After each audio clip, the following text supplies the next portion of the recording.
Well, let's dive deeper into CrowdStrike with our next guest.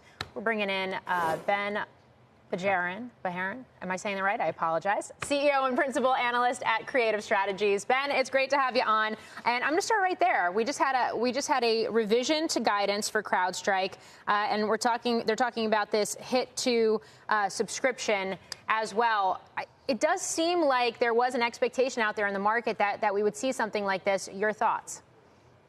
Yeah, I think that was the expectation, and obviously they have to do some form of remedies as they go through this. I think, if you look at the long play here, though, and I think everybody's going to align that there are just some short-term headwinds for them. I think the question is, how long is that? When you talk to CIOs and CTOs, you still hear how much of a fundamental play CrowdStrike is. So I don't think that they're losing customers in any rapid basis. They're still mission critical, and we know that security remains a top 3 priority for really every big organization out there. So I think, again, this is more of a how do they deal with some of these short-term headwinds. I think they've done a really good job recovering from this. There was a lot of organizations that got over this really quickly. Obviously, we don't want anything like this to happen again in the future.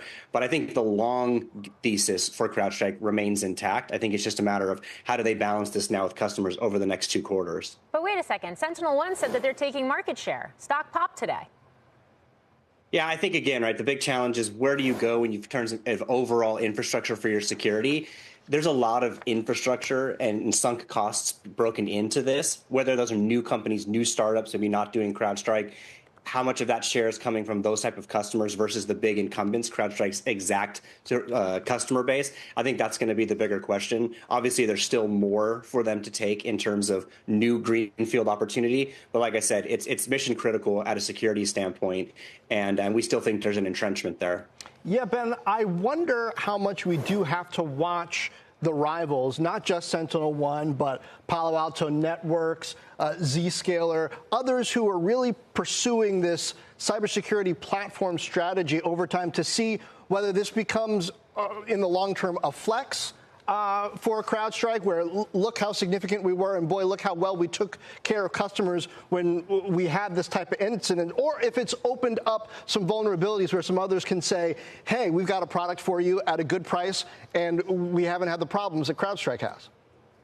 I think there's definitely a conversation happening around, and AI is sort of driving this, right? If you look at the broader themes about where budget is going and how they're reprioritizing those within a host of spends, whether that's coming from downgrading certain services, letting certain services lapse, or subscribing into more, there's definitely a question about how do we reorganize or redeploy within a modern enterprise. I think those questions are being asked, but like I said, when you talk to so many people in the partner ecosystem for CrowdStrike, there is, I would say, a moat there. Again, how deep is the moat? We can argue that technically from an implementation standpoint, but I do think there's a mission critical part of this, just with how far they're deployed, that there's that entrenchment. But this is, again, it's a growing market, and as you know, everybody in this space is adding AI services to these things.